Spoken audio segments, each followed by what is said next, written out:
Setelah pada bagian pertama, kita membahas bagaimana kesaksian seorang pelaut Belanda yang membeberkan secara gamblang keadaan masyarakat dan letak geografis wilayah Sunda Kelapa yang ditulis pada abad ke-16.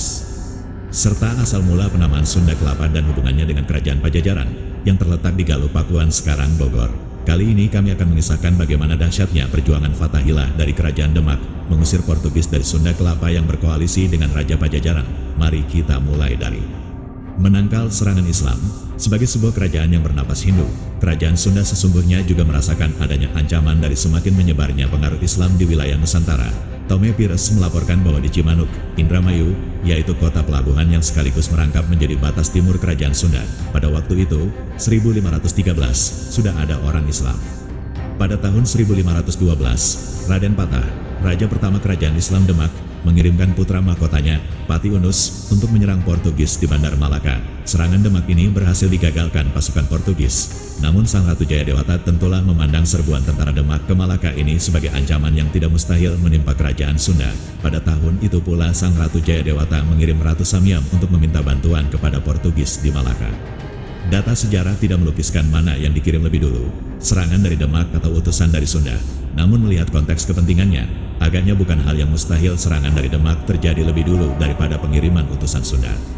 Agaknya perkembangan kerajaan Demak yang kian ekspansif dalam masa 10 tahun berikutnya telah memaksa Sang Ratu Jayadewata pada 1521 untuk kembali mengirimkan utusan Ratu Samyam ke Malaka. Tahun 1522, Henrique de Lema tiba di Sunda Kelapa memimpin perutusan dari Portugis. Perundingan antara Portugis dengan kerajaan Sunda dilakukan di kota pelabuhan Sunda Kelapa. Perjanjian berhasil disepakati dan ditandatangani pada tanggal 21 Agustus tahun 1522. Dari pihak kerajaan Sunda, yang menandatangani perjanjian itu adalah Raja Samyam Surawisesa sendiri dengan 3 orang pembantu utamanya. Ketiganya menurut catatan Portugis adalah Mandari Tadam, mungkin yang dimaksud adalah Mantri Dalam, Tamungo Sanque de Pate, Tumenggung Sang Adipati, dan Sabandar, Syah Bandar. Orang terakhir ini mungkin sekali yang dimaksud adalah Syah Bandar Sunda Kelapa. Perjanjian antara kerajaan Sunda dengan Portugis tersebut pada dasarnya berisi jaminan dari pihak Portugis untuk membantu kerajaan Sunda jika sewaktu-waktu diserang oleh orang-orang Islam. Selain itu, pihak Portugis juga akan menyalurkan pelbagai barang dan bahan yang dibutuhkan kerajaan Sunda. Sebagai imbalannya, pihak kerajaan Sunda memperkenankan Portugis mendirikan benteng di Bandar Banten, bukan di Sunda Kelapa, dan diberi hak untuk memperoleh lada sebanyak 350 kuintal setiap tahunnya.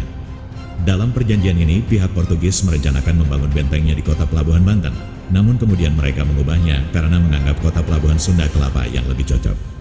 Di tempat yang sudah mereka pilih, pihak Portugis kemudian mendirikan sebuah padrao yang terletak di tepi timur muara Sungai Ciliwung.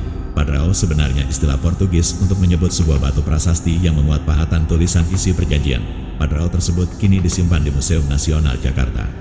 Misteri Falathehan. Akan tetapi pembangunan loji Portugis yang direncanakan akan didirikan di muara Sungai Ciliwung itu ternyata tidak pernah berlangsung. Pihak Portugis menugaskan Francisco de Sá, seorang ahli bangunannya, untuk melaksanakan pembangunan loji tersebut. Tetapi Francisco de Sá yang berangkat dari Portugis baru tiba di India pada tahun 1524 dan baru tiba di Sunda Kelapa pada tahun 1527. Padahal pada masa antara tahun 1522 sampai tahun 1527 itu, di Sunda Kelapa telah berlangsung berbagai peristiwa sejarah besar. Setelah berhasil menundukkan Cirebon, pasukan kerajaan Demak pada 1526 berhasil menundukkan Banten. Setelah beberapa saat berkuasa di Banten, pada tahun 1527 tokoh Islam tersebut kemudian menyerbu dan menundukkan Sunda Kelapa. Tokoh yang memimpin pasukan Demak itu hingga kini masih misteri. Ada sumber sejarah yang menyebutnya dengan nama Fathaillah, ada pula Fadilah Khan, dan ada juga yang menyebutnya Falathehan. Tafsiran para ahli tentang nama-nama ini juga beragam. Ada yang menganggap ketiga nama itu mengacu kepada satu orang yang sama, yang setelah wafat kini lebih dikenal sebagai Sunan Gunung Jati. Ada juga yang membedakannya.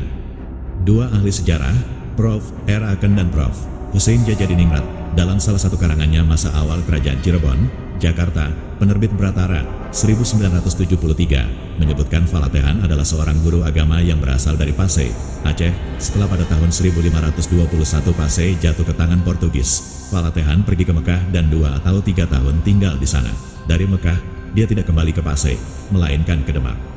Di situ Falatehan berhasil membantu memajukan Islam. Raja Demak mengangkatnya menjadi menantu, kemudian mengirimkannya ke Banten untuk mengislamkan kerajaan Hindu tersebut. Setelah berhasil menundukkan Sunda Kelapa pada tahun 1526, ia meninggalkan Banten dan menetap di Cirebon hingga ajalnya. Setelah wafat, ia dikenal sebagai Sunan Gunung Jati. Sedangkan Prof. T.K. H. Ismail Jakub dalam karangannya Sejarah Islam di Indonesia, Jakarta, Penerbit Wijaya, 1972, menyebutkan bahwa Ahmad Fathahillah Falatehan, seorang mubalik Jawa Barat yang berasal dari Samudera Pasai. Ketika Pasai jatuh, ia berangkat ke Jawa bersama beberapa kawannya. Oleh Sultan Trenggono, ia dikawinkan dengan adik perempuannya.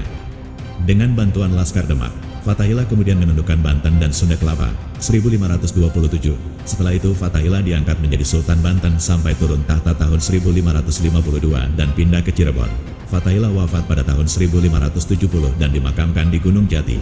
Karena itu beliau terkenal dengan nama Sunan Gunung Jati.